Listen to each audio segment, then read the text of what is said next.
እኔ የምለው ማለት ነው መጀመሪያ ፍቅርህን ግለጽላት የምትለው ማለት ነው። ደህና ናችሁ? ኦ ማይ ጋድ እነሱ እኮ ጨርሰዋል እኮ የምር ቃል የተገባቡት ገና ቡታጅራ እያሉ ነው። አዲስ አበባ ሳይገቡ እዛ እያሉ ነው ሁሉም ነገር የጨረሱት። ደግሞ ሁሉም ነገር ሚዲያ ላይ አይወራም አይደለም።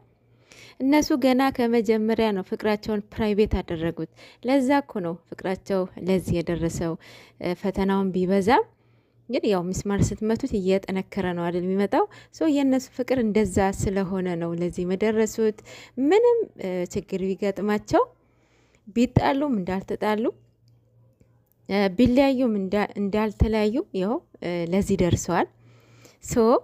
ፍቅርን ግለጽላት የምትሉ ገና ወደ ኋላ ናችሁ። የምር እነሱ እኮ ጨርሷል። እና ሰላም ጤና ይስጥልኝ የኔ ውድ ቤተሰቦች፣ እንደምን ዋላችሁ? እንደምን አመሻችሁ? አለው እግዚአብሔር ይመስገን። ሰላማችሁ ይብዛልኝ። የዛሬ ቪዲዮ እንዳያችሁት ቅመም እያረገዘች ይላል። በጣም ደስ ይላል። ቤኪ የዛሬ ርዕስክ ማለት ነው። በጣም ደስ ይላል። 4 ልጆች እንግዲህ ብዙ ሰው የሚጠብቃቸው ነው፣ ግን ደግሞ ጊዜው ሲደርስ ነው ማለት ነው ሽማግሌ ላክ። ይሄ ነገር ደግሞ እነሱ ሳያውቁ ወይ ሳይገባቸው ቀርተው አይደለም፣ ቆይቷል ሽማግሌ ላክ የተባለው ማለት ነው። ግን ሁሉም ያው ጊዜው አለ አይደለ? እነሱም ይላሉ ሁሉም በጊዜውና በቦታው ነው መሆን ያለበት የሚሉ ልጆች ናቸው። ጊዜውንም በአግባቡ የተጠቀሙ ካፕሎች ያየሁት ስቲል ነው እነሱ ናቸው ብዬ አስባለሁኝ። ደግሞም ነው አንድ ጊዜያቸው ታይማቸው በቃ እኔ እንጃ እንትን አያባክኑ። የእውነት ምንም በቃ የሆነ በቃ እኔ እንጃ በአግባብ በቁም ነገር የደረሱት ካፕሎች እነሱን አይቻለው ማለት ነው። እንዲሆንም ወልዳት ተጋብታችሁ ወልዳችሁ 4 ልጆች የምናየው ያብቃን። መጀመሪያ ወንድ ነው ሴት ነው እግዚአብሔር ነው የሚያውቀው። ካሁንንም ጀምረው ያው በልጆቹ እየተጣሉ ነው። ሴት ከሆነች ብቻዬን አውራኝ ነው የምትውለው የምታድረውም እያለ ነው አቶ ብሩክ። ቅመምዬም በዛም በመሀል እየከፋት ነበረ። የኔና ገና ካሁኑ ልትከጂ ነው። የኔ እናት ለዛ ያብቃችሁ። በጣም ደስ ይላል። ሙሽዬም እንግዲህ የልጅሽ ልጅ የምታይ ያብቃሽ። ማርያምን በጣም ደስ ይላል። ሌላው ደግሞ የገረመኝ ነገር ምንድን ነው? እዩ ማግኘት አልቻልኩም እያለ ነበረ። የት ተደበቀች? ያ ሁሉ 3 ወር ስትሰክሰን እየነበረ የት ተደበቀች? ማርያምን በጣም ነው በቃ እሱ ፓርት በጣም ነው ያሳቀኝ። ማለት ማግኘት አልቻልኩም ማለት ለምን ትደበቃለች እንዴ? እኔ ውሸታም አታርገኝ እያለች አልነበረ እንዴ?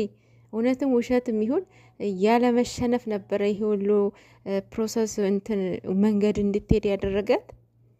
እንግዲህ እየሩስ ምንም አማራጭ የለሽም መቼም ከሚዲያ ተደብቀሽ አትኖሪም። ማለት ከሚዲያ ብትደበቂም ከነሱ አትደበቂም አይደለም። ምናህል ብትወጁም እውነት የምትወጁ ነገር ከሆነ የምታፈቅሪው ነገር ከሆነ ስሙን የማጥራት ግዴታ አለብሽ። ምክንያቱም የምትወጂውን ሰው እንደዛ ሰውን እንዲጠረጥረው የማትፈልጊ ነገር ከሆነ ስሙን ማጥራት አለብሽ። ማጥራትም ያለብሽ አንቺ ስለሆንሽ ማለት ነው። እልህ ምናህል ዋጋ እንደሚያስከፍል ማየት አለባቸው የምር።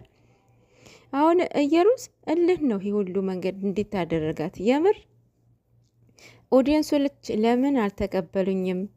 እኔ ሰው አይደለሁም ወይ ምናምን ተረዱኝ እያለች ነበረ። ወይ ፍንክች ማንንም የተረዳት የለም። ስራዋ ስለሆነ ነው ያልተቀበላት።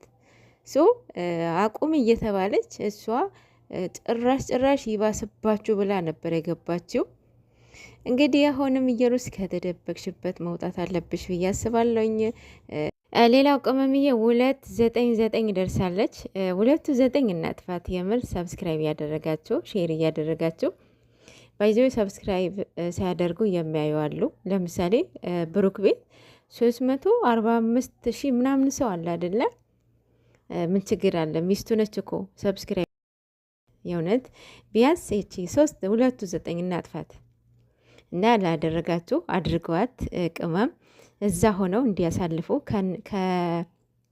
ምንድን ነው የሚባለው አንቨርሰሪ አንድ ላይ ማለት ነው እንዲያከብር ትልቅ እንትን አለ ብለዋል። እና ለቅመምዬ ይሄ ደግሞ እኛ ሰርፕራይዝ እናድርጋት ማለት ነው። ሲያደር በዚህ ቪዲዮ ማለት ነው ይሞላል ብዬ አስባለሁኝ። ማለት ምንም ችግር የለውም እኮ ሰብስክራይብ ማድረግ ማርያምን እናድርጋት ማለት ነው።